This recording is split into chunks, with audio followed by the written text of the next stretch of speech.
What's up, Blade fam? Back to Blading has just issued this month's trick challenge, and it is going to be the Kind Grind. You have until May 26 to get your submissions in. I wanted to help the community by teaching this grind. I've been personally working on Kind Grind, and I've discovered some very interesting things, I guess you could say, along the way. Without further ado, let's get into how to do the Kind Grind. Alright, so let's look at what a Kind Grind is, the breakdown. A Kind Grind is going to be a 180 into a topside alley-oop Mizzou.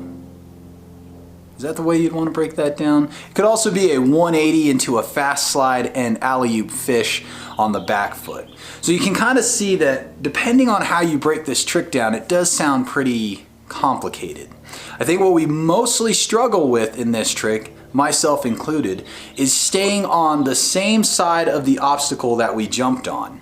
Now, this becomes a little more challenging, I guess, if you're doing it on a rail rather than a ledge, because if you jump on a ledge in the same manner as you would on a rail, you'll probably miss the trick. So what we're going to do is we're going to work on both. We're going to be learning on a coping box.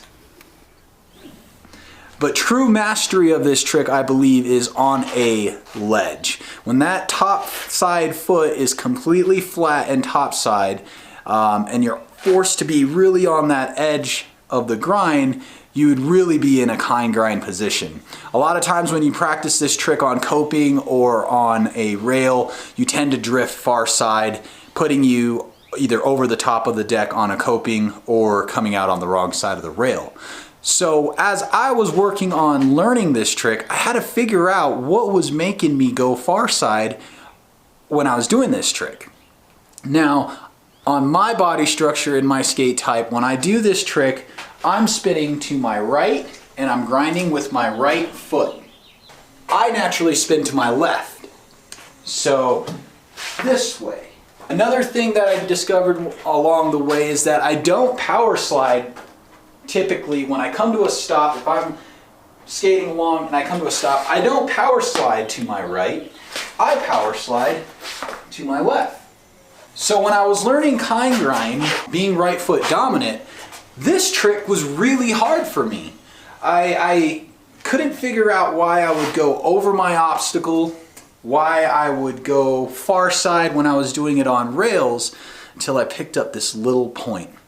That because I was spinning into its switch, I was kind of like forcing it a little bit more, which was putting me over the side.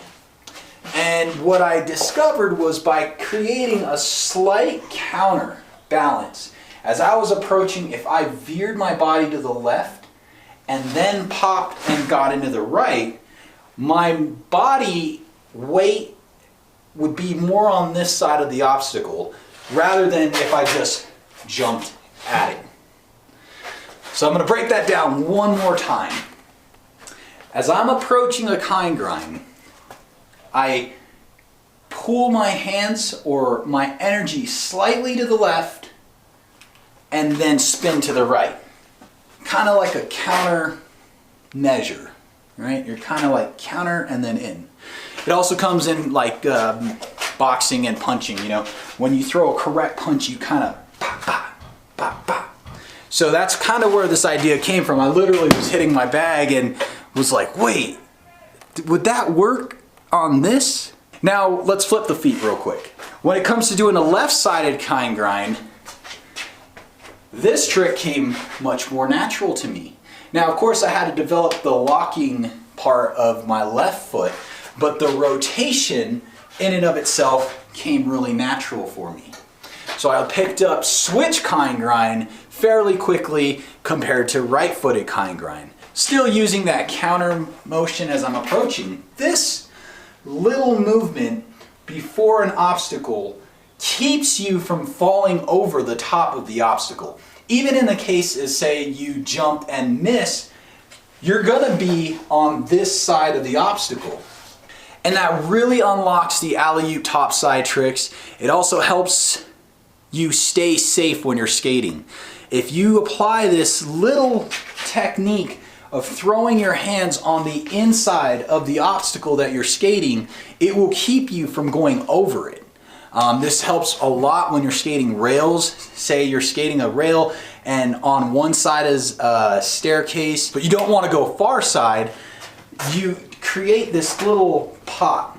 I don't want to get too much into it. That is something I'm just still working on and developing, and I noticed that it has made a significant change in my alley-oop topside tricks and really just staying on the right side of the obstacle, whatever side that may be, left or right. Let's get the skates on. That's enough talk. Let's get to stalling.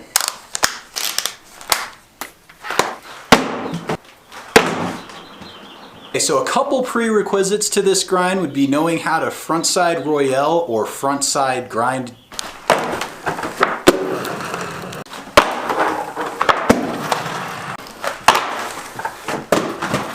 That trick, if you know how to front side well, I feel like that's a better way of looking at it than a royale line. A royale line tends to put you a little bit more on top and over it. A front side, you're on top but more on the inside, I guess. Kind of try to pay attention to that. Even though you're skating like a rail, there's three sides to a rail. You know, there's the left side, the top side, and the right side. Depending on what foot you're grinding with, try to visualize what side of the obstacle you are skating you need to be on in that specific trick. I know it sounds complicated, but once you get it, it just, something clicks. Remember that, you know, there's different sides of the obstacle. Really observe just even a ledge and notice, you know, this line and this line together make a point, and then kind of try to see in a mathematical way of how the geometry of your body, the skate, and the edge of the ledge should line up. You know, there's a point I think everybody reaches in skating where it's like you're skating and you're having fun, which is great, and then there's as the levels progress, you have to start really spending time and thinking about what you're doing and in the manner you're doing it if you want to stay safe. You know, there's still pad up, throw it, get it. But your style will still have a throw it and get it look. You won't look like you sat around and thought about it and learned from your intellectual processes. So, kind grind again, we're gonna go 180, get that foot. When you're first practicing this, it would help to come up, you're thinking counter, and just get that fish brain on there. So maybe do about 5, 10 of those. So you're really understanding the way the body's going to come in and open up. While keeping this foot on the ground, you're still safe. You're not going to kick back or anything like that. You can also go with the left foot real quick. Coming up, you're pivoting. One of the things that I notice I do when I perform this trick is I look down at my feet a lot. Making sure, and then I look at the rail or the ledge and I kind of like stabilize against that point of energy that I'm in. I'm not really concerned with the whole obstacle yet. I'm just locking in and getting it right.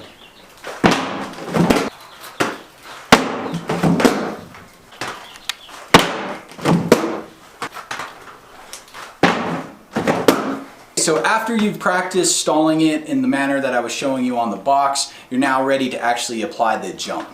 The jump to this trick is a little unique because you have to throw a 180, but you also have to stay on this side of the obstacle or on top of the obstacle.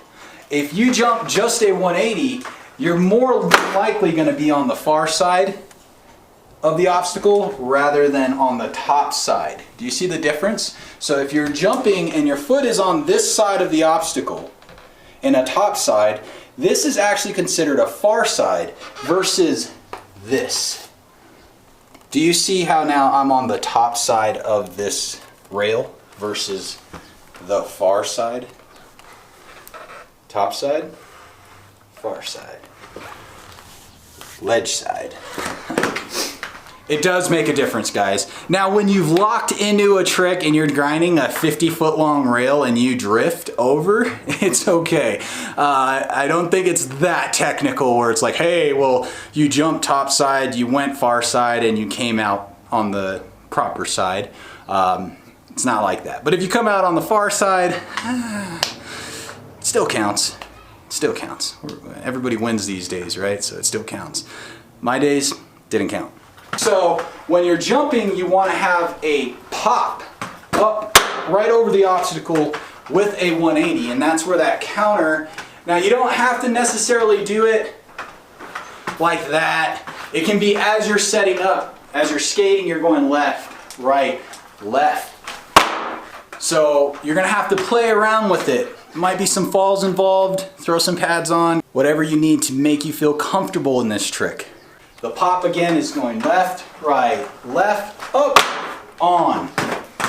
So there's a on. You see how I can't, it's like magic in movement. It's really hard to put words to this, but what I'm trying to convey is you're gonna be up on this side, over, and on.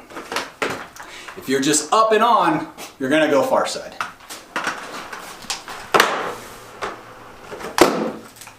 Make sure you come out on the left side. Flip the directions around if you're left-footed.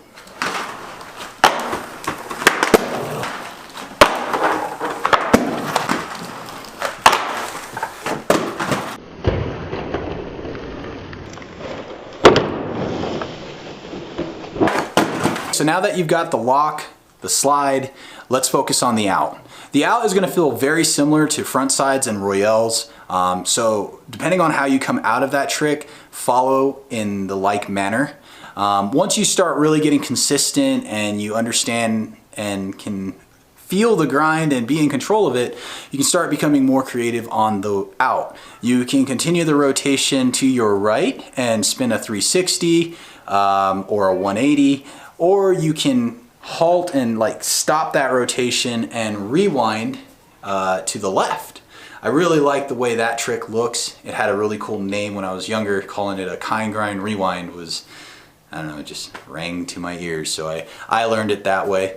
But be open to learning multiple ways of coming out of a trick. You know, I read a quote somewhere, and I think it was on mushroom blading, but it was something along the manners of style and consistency is what makes rollerblading unique. So be unique in that way. Develop your consistency and develop a personal style. That's how you'll really stand out.